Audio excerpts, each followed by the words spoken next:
నమస్కారం. గత కొన్ని నెలలుగా అంటే డిసెంబర్ 8, 2024 నుంచి ఏం జరుగుతుందో మీరు అందరూ చూస్తున్నారు. మీ అందరికీ మై అపాలజీస్, నన్ను క్షమించండి. ఎందుకంటే ఈ ఒక సమస్య నేను ఎవరి కోసం అయితే పోరాడుతున్నానో మా స్టూడెంట్స్ కోసం అండ్ మా కాలేజీలో ఆపోజిట్లో ఉన్న పని చేసుకుంటూ ఉన్న ప్రజల కోసం అండ్ వ్యాపారాలు చేసుకుంటున్న ప్రతి ఒక్కరి కోసం. అండ్ నేను ఫస్ట్ నుంచి దాని మీద మాట్లాడుతుంటే అది తప్ప డైవర్షన్ చేస్తూ నా మీద అటాక్లు చేస్తూ నా కుటుంబ సభ్యులను లాగుతూ నన్ను ఒక మనిషిని ఎన్ని విధాలుగా ఇబ్బంది పెట్టాలో అన్ని విధాలుగా ఇబ్బంది పెట్టేస్తున్నారు. అండ్ భయపడతారు అనుకుంటున్నారేమో, అది జరగని పని, ఈ జన్మకి జరగదు. అది నేను తప్పు చేయలేదు. నా మీద, నా భార్య మీద దాదాపు 32 కేసులు వరకు వేశారు. 32 కేసులు ఢిల్లీ నుంచి వాళ్ళ మనుషులతో, తిరుపతి నుంచి, హైదరాబాద్ నుంచి, ఎన్ని కోర్టులు ఉంటే అన్ని కోర్టుల నుంచి, ఎన్ని కలెక్టర్ ఆఫీసులు ఉంటే అన్ని కలెక్టర్ ఆఫీసుల నుంచి, అండ్ అన్ని బోగస్ కేసులే. అండ్ అన్నింటికి నాది ఒకటే రిప్లై, ఎందుకంటే నిజానికి ఒకే వర్షన్ ఉంటుంది, అబద్ధానికి అన్ని వర్షన్స్ ఉంటాయి. క్లుప్తంగా ఈ మధ్య జరిగింది. నేను ఫస్ట్ ఏం చెప్తున్నాను, వీళ్ళు బౌన్సర్ చేసుకొని మా వాళ్ళందరినీ కొడుతున్నారు, అక్కడ ఊరు వాళ్ళందరినీ కొడుతున్నారు, స్టూడెంట్స్ని కొడుతున్నారు అని నేను చెప్తూనే వస్తున్నాను. నేను అలా చెప్తుండగా నేను రాయచోటికి ఒక ఫంక్షన్కి వెళ్ళినప్పుడు ఆ ఫంక్షన్లో ఇక్కడ ఉన్న వాళ్ళందరూ వచ్చి ఒక వ్యక్తి రాకుండా ఇక్కడ వ్యాపారం చేసుకుంటుంటే ఆయన స్టోర్లో దూరి వస్తువులన్నీ ధ్వంసం చేసి కొట్టేసి అక్కడ ఉన్న స్టూడెంట్స్ని కొట్టి అద్దాలన్నీ పగలగొట్టి ఆ వీడియోస్ అన్నీ వచ్చాయి బయటికి. ఇంకా చాలా వీడియోస్ ఉన్నాయి. అన్నీ నేను చంద్రగిరి సిఐ గారికి ప్రతి ఒక్కరికి ట్రాన్స్ఫర్ చేయడం జరిగింది. ఓనర్ ఇంకా కనిపించలేదు, ఆయన ఏమయ్యాడో ఎవరు దీంట్లో ఉన్నారో తెలియదు. కాకపోతే వచ్చి కంప్లైంట్ అది చూసిన వాళ్ళు వచ్చి కంప్లైంట్ ఇస్తున్నా కంప్లైంట్ తీసుకోలేని పరిస్థితి. కంప్లైంట్ రాసిస్తే కంప్లైంట్ బాగాలేదు, ఇది బాగాలేదు, సో ఇంకోటి రాసుకోరండి. ఒక 3 రోజుల తర్వాత కాదండి చెప్తున్నంత కంప్లైంట్ అంటే ఇంక 3 రోజులు అయిపోయింది కదా, ఇంకెందుకు అంటే ఇన్ని రోజులు మీరు కొట్లాడుతున్నారని చెప్తూ పోరాటం జరిగే మధ్యలోనే ఇలా వచ్చి అటాక్ చేసుకుని ఎవరేం చేయలేరు ఇక్కడ అని ఒక మాబ్క్రసీ జరుగుతుంది.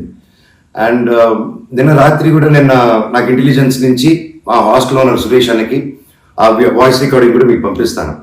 ఫోన్ చేసి నేను ఆనరబుల్ సీఎం గారి దగ్గర బందోబస్తులో ఉన్నాను, మనోజ్ గారు అక్కడికి వచ్చారా, ఎందుకు వచ్చారు, మీ హాస్టల్ దగ్గరికి వచ్చారా, ఎఫ్ఐ దగ్గర రెస్టారెంట్ దగ్గరికి వచ్చారా, ఏదైనా ప్రోగ్రామ్ చేశారా. నేను ఆ సార్కి చెప్పాను, సార్ ఇఫ్ ఎనీథింగ్ నన్ను అడగండి. నేను ఆ సార్తో ముందు కూడా మాట్లాడాను, మీరు వాళ్ళని ఇబ్బంది పెట్టకండి, ఎనీథింగ్ ఎనీ టైం నాకు ఫోన్ చేయండి అన్నాను. పైగా నిన్న మధ్యాహ్నం 3-4 అలా జరిగింది ఆ ఫోన్ రావడం, నేను ఆ సార్తో మాట్లాడటం. మళ్ళీ నిన్న రాత్రి నేను ఇక్కడ తెలిసిన వాళ్ళ రిసార్ట్లో ఉంటే ఇప్పుడు దాదాపు ఒక 15-20 ఇల్లు ఉంటాయి ఇక్కడ. వాటి మధ్యలో అన్ని దాటుకుంటూ సైరన్ వేసుకుంటూ 10:30కి వచ్చి నేను నా నెక్స్ట్ ఫిల్మ్ డైరెక్టరు నా సిబ్బంది అందరూ కూర్చొని మేము అప్పుడే డిన్నర్ కూర్చొని తిందామని కూర్చున్నప్పుడు సరా వచ్చారు. సరే ఏంటని అందరూ కంగారు పడి వెళ్ళారు. ఏంటి సార్ అంటే, మీరంతా ఇక్కడ ఏం చేస్తున్నారు, నేను సీఎం గారి దగ్గర నుంచి వస్తున్నాను, ఆనరబుల్ సీఎం గారి దగ్గర నుంచి వస్తున్నాను, నీ పేరేంటి, ఏ ఊరు, అసలు ఇక్కడ ఎందుకు ఉంటున్నారు మీరు అని రాత్రి 10:30కి ఒక ఎస్ఐ గారు, కానిస్టేబుల్ గారు. అండ్ నేను వెంటనే దిగాను కిందకి. సార్ ఏంటి సార్ సీఎం గారు దగ్గర నుంచి వచ్చారని చెప్తున్నారు, what it we do mistake sir, ఒకసారి నాకు చెప్పండి ఎవరు అప్రోచ్ అయ్యారో, నేను వచ్చి కలుస్తాను సార్ అని చెప్పాను. లేదు సీఎం గారు లేదు, నేను ఆయన బందోబస్తు ఫినిష్ చేసుకుని వచ్చాను అని చెప్పి ఆయన మాట మార్చారు. ఓకే సార్ అంటే మేము దాదాపు ఒక 10-15 మంది ఉన్నామండి ఇక్కడ రిసార్ట్లో, ఒక 3 ఇల్లు తీసుకుని ఉన్నాము. అండ్ అందరూ చూస్తున్నారు, అన్ని రికార్డింగ్స్ అన్నీ చేస్తున్నాం మేము జరిగిందంతా. లేదు సార్ ఇలా అన్అఫీషియల్గా కాదు సార్, స్టేషన్కి వెళ్దాము, అక్కడైతే రికార్డింగ్ ఉంటుంది, డైరెక్ట్ డీజీపీ గారి ఆఫీస్కి ఉంటుంది, లెట్స్ డూ దిట్ రికార్డింగ్ గారు సార్ అని చెప్పి మీ గారు అదండి స్టేషన్కి వెళ్ళి నాకు ఒకటే చెప్పండి, ఆనరబుల్ సీఎం గారి పేరు ఎందుకు తీశారు మీరు, అండ్ మా వాళ్ళని ఎందుకు ఇంటిమిడేట్ చేస్తున్నారు, అక్కడ షాప్ ఇరిగిపోయి అదంతా చేసి నేను కంప్లైంట్ చేస్తుంటే వాళ్ళని ఏం చేయట్లేదు, అది అడిగిన వాడిని మాత్రం ఇలా వచ్చి టార్చర్ చేస్తున్నారు. భయానికంటే ప్రేమ గొప్పదండి, అది నేను నమ్ముతాను. అండ్ నేను మళ్ళీ చెప్తాను, జరిగింది ఇది. అండ్ నేను అక్కడికి వెళ్ళిన తర్వాత పోలీస్ స్టేషన్కి నేను నా కారులో ఎక్కి స్టేషన్కి వెళ్ళాను. వెనకెళ్ళి ఎస్ఐ గారు వస్తున్నారు. స్టేషన్ లోపల ఆగి వెళ్ళిన తర్వాత ఎస్ఐ గారు 500 మీటర్ల దూరంలో ఆగారు. ఆగిన తర్వాత మా వాళ్ళు వెళ్ళి సార్ వెయిట్ చేస్తున్నారు, అన్నీ ఎందుకు వస్తున్నానని కారు తీసి ఆయన వెళ్ళిపోయాడు, ఆయన కానిస్టేబుల్ గారు. నేను లోపలికి వెళ్ళి హెడ్ గారు ఉన్నారు, ఇంకో కానిస్టేబుల్ గారు ఉన్నారు. అయ్యా కెమెరా ముందు మాట్లాడతామని చెప్పి, అయ్యా ఇలా వచ్చి నన్ను డిస్టర్బ్ చేశారు, ఎందుకు చేశారంటే ఎస్ఐకి ఫోన్ చేసి నేను తీయట్లేదు సార్ అంటే స్పీకర్ పెట్టండి అన్నాను, అన్నీ రికార్డ్ చేశారు. అండ్ అఫీషియల్ ఆ కెమెరా ముందే మాట్లాడుకున్నాం. దయచేసి పోలీస్ స్టేషన్లో జరిగిన రికార్డింగ్స్ కుదిరితే చూడండి, మీరు తెప్పించుకొని ఏం జరిగిందో. ఇదండి జరిగింది. అండ్ ఎస్ఐ గారు రాలేదు, ఎవరు రాలేదు, నేను ఎక్కడే వెయిట్ చేస్తున్నాను. ఈలోగా సిఐ గారు ఫోన్ చేస్తే నాకు మెసేజ్ పెట్టండి సార్, మా వాళ్ళకి నేను ఇక్కడ నన్నే ఇంత ఇంటిమిడేట్ చేసి నన్నే ఇలా తొక్కాలని చూస్తూ ఉంటే ఇంకా మిగతా వాళ్ళందరినీ ఏం చేస్తారు సార్ మీరు, నేను ఊరి దాటాక వాళ్ళని ఏం చేస్తారు సార్, వాళ్ళకి ఏం ప్రొటెక్షన్ ఉంది అని చెప్పి అనడం జరిగింది. సో ఇది జరిగింది, ఎందుకంటే ఒక్కొక్కరు ఒక్కొక్క న్యూస్ క్యారీ చేస్తున్నారు. But this is the facts happen. నా దగ్గర ప్రతిదీ ఫ్యాక్ట్ ఉంది. నన్ను తప్పు అయితే నా షర్ట్ పట్టుకుని ఎవరే మనోజ్ తప్పురా అని అడగండి మీరు, I'm ready for that. But దీంట్లో ఈ జరిగిన దీంట్లో ఏది నాది ఒక తప్పు లేదు. అండ్ ఈరోజు కూడా I'm going to meet SP గారు ఈరోజు 5 గంటలకి. ఆయన కలిసి ప్రతి ఒక్క ప్రూఫ్ ప్రతిదీ నా దగ్గర ఉండేది వెళ్ళి తీసుకెళ్ళి చూపించి సార్కి సబ్మిట్ చేయాలనుకుంటున్నాను. గత కొన్ని నెలలుగా అంటే డిసెంబర్ 8, 2024 నుంచి ఏం జరుగుతుందో మీరు అందరూ చూస్తున్నారు. మీ అందరికీ మై అపాలజీస్, నన్ను క్షమించండి. ఎందుకంటే ఈ ఒక సమస్య నేను ఎవరి కోసం అయితే పోరాడుతున్నానో మా స్టూడెంట్స్ కోసం అండ్ మా కాలేజీలో ఆపోజిట్లో ఉన్న పని చేసుకుంటూ ఉన్న ప్రజల కోసం అండ్ వ్యాపారాలు చేసుకుంటున్న ప్రతి ఒక్కరి కోసం. అండ్ నేను ఫస్ట్ నుంచి దాని మీద మాట్లాడుతుంటే అది తప్ప డైవర్షన్ చేస్తూ నా మీద అటాక్లు చేస్తూ నా కుటుంబ సభ్యులను లాగుతూ నన్ను ఒక మనిషిని ఎన్ని విధాలుగా ఇబ్బంది పెట్టాలో అన్ని విధాలుగా ఇబ్బంది పెట్టేస్తున్నారు. అండ్ భయపడతారు అనుకుంటున్నారేమో, అది జరగని పని, ఈ జన్మకి జరగదు. అది నేను తప్పు చేయలేదు. నా మీద నా భార్య మీద దాదాపు 32 కేసులు వరకు వేశారు. 32 కేసులు ఢిల్లీ నుంచి వాళ్ళ మనుషులతో, తిరుపతి నుంచి, హైదరాబాద్ నుంచి, ఎన్ని కోర్టులు ఉంటే అన్ని కోర్టుల నుంచి, ఎన్ని కలెక్టర్ ఆఫీసులు ఉంటే అన్ని కలెక్టర్ ఆఫీసుల నుంచి, అండ్ అన్ని బోగస్ కేసులే. అండ్ అన్నింటికి నాది ఒకటే రిప్లై, ఎందుకంటే నిజానికి ఒకే వర్షన్ ఉంటుంది, అబద్ధానికి అన్ని వర్షన్స్ ఉంటాయి. క్లుప్తంగా ఈ మధ్య జరిగింది.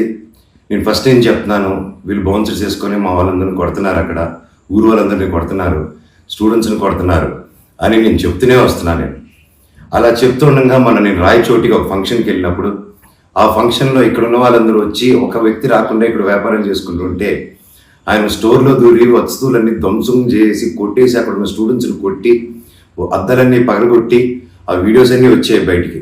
ఇంకా చాలా వీడియోస్ ఉన్నాయి. అన్నీ నేను చంద్రగిరి సిఐ గారికి ప్రతి ఒక్కరికి ట్రాన్స్ఫర్ చేయడం జరిగింది. ఓనర్ ఇంకా కనిపించలేదు, ఆయన ఏమయ్యాడో ఎవరు దీంట్లో ఉన్నారో తెలియదు. కాకపోతే వచ్చి కంప్లైంట్ అది చూసిన వాళ్ళు వచ్చి కంప్లైంట్ ఇస్తున్నా కంప్లైంట్ తీసుకోలేని పరిస్థితి. కంప్లైంట్ రాసిస్తే కంప్లైంట్ బాగాలేదు, ఇది బాగాలేదు, సో ఇంకోటి రాసుకోరండి. ఒక 3 రోజుల తర్వాత కాదండి చెప్తున్నంత కంప్లైంట్ అంటే ఇంక 3 రోజులు అయిపోయింది కదా ఇంకెందుకు అంటే, ఇన్ని రోజులు మీరు కొట్లాడుతున్నారని చెప్తూ పోరాటం జరిగే మధ్యలోనే ఇలా వచ్చి అటాక్ చేసుకుని ఎవడేం చేయలేరు ఇక్కడ అని ఒక మాబ్క్రసీ జరుగుతుంది. అండ్ నిన్న రాత్రి కూడా నాకు ఇంటెలిజెన్స్ నుంచి మా హాస్టల్ ఓనర్ సురేష్ అన్నకి ఆ వాయిస్ రికార్డింగ్ కూడా మీకు పంపిస్తాను. ఫోన్ చేసి నేను ఆనరబుల్ సీఎం గారి దగ్గర బందోబస్తులో ఉన్నాను, మనోజ్ గారు అక్కడికి వచ్చారా, ఎందుకు వచ్చారు, మీ హాస్టల్ దగ్గరికి వచ్చారా, ఎఫ్ఐ దగ్గర రెస్టారెంట్ దగ్గరికి వచ్చారా, ఏదైనా ప్రోగ్రామ్ చేశారా. నేను ఆ సార్కి చెప్పాను, సార్ ఇఫ్ ఎనీథింగ్ నన్ను అడగండి. నేను ఆ సార్తో ముందు కూడా మాట్లాడాను, మీరు వాళ్ళని ఇబ్బంది పెట్టకండి, ఎనీథింగ్ ఎనీ టైం నాకు ఫోన్ చేయండి అన్నాను. పైగా నిన్న మధ్యాహ్నం 3-4 అలా జరిగింది ఆ ఫోన్ రావడం, నేను ఆ సార్తో మాట్లాడటం. మళ్ళీ నిన్న రాత్రి నేను ఇక్కడ తెలిసిన వాళ్ళ రిసార్ట్లో ఉంటే, ఇప్పుడు దాదాపు ఒక 15-20 ఇల్లు ఉంటాయి ఇక్కడ, వాటి మధ్యలో అన్ని దాటుకుంటూ సైరన్ వేసుకుంటూ 10:30కి వచ్చి నేను నా నెక్స్ట్ ఫిలిం డైరెక్టరు నా సిబ్బంది అందరూ కూర్చొని మేము అప్పుడే డిన్నర్ కూర్చొని తిందామని కూర్చున్నప్పుడు సరే అని వచ్చారు. సరే ఏంటని అందరూ కంగారు పడి వెళ్ళారు. ఏంటి సార్ అంటే, మీరంతా ఇక్కడ ఏం చేస్తున్నారు, నేను సీఎం గారి దగ్గర నుంచి వస్తున్నాను, ఆనరబుల్ సీఎం గారి దగ్గర నుంచి వస్తున్నాను, నీ పేరేంటి, ఏ ఊరు, అసలు ఇక్కడ ఎందుకు ఉంటున్నారు మీరు అని రాత్రి 10:30కి ఒక ఎస్ఐ గారు, కానిస్టేబుల్ గారు. అండ్ నేను వెంటనే దిగాను కిందకి. సార్ ఏంటి సార్ సీఎం గారు దగ్గర నుంచి వచ్చారని చెప్తున్నారు, what did we do mistake sir, ఒకసారి నాకు చెప్పండి ఎవరు అప్రోచ్ అయ్యారో, నేను వచ్చి కలుస్తాను సార్ అని చెప్పాను. ఆయన లేదు సీఎం గారు లేదు, నేను ఆయన బందోబస్తు ఫినిష్ చేసుకుని వచ్చాను అని చెప్పి ఆయన మాట మార్చారు. ఓకే సార్ అంటే మేము దాదాపు ఒక 10-15 మంది ఉన్నామండి ఇక్కడ రిసార్ట్లో, ఒక 3 ఇల్లు తీసుకుని ఉన్నాము. అండ్ అందరూ చూస్తున్నారు, అన్ని రికార్డింగ్స్ అన్నీ చేస్తున్నాము మేము జరిగిందంతా.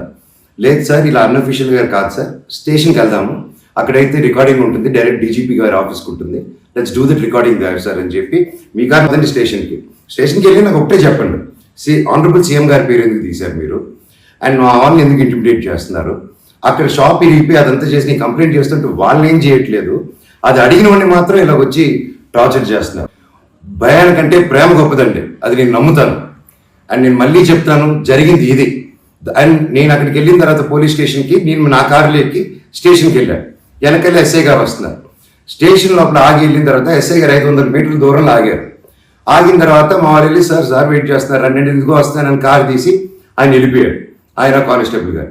నేను లోపలికి వెళ్ళి హెడ్ గారు ఉన్నారు, ఇంకో కానిస్టేబుల్ గారు ఉన్నారు.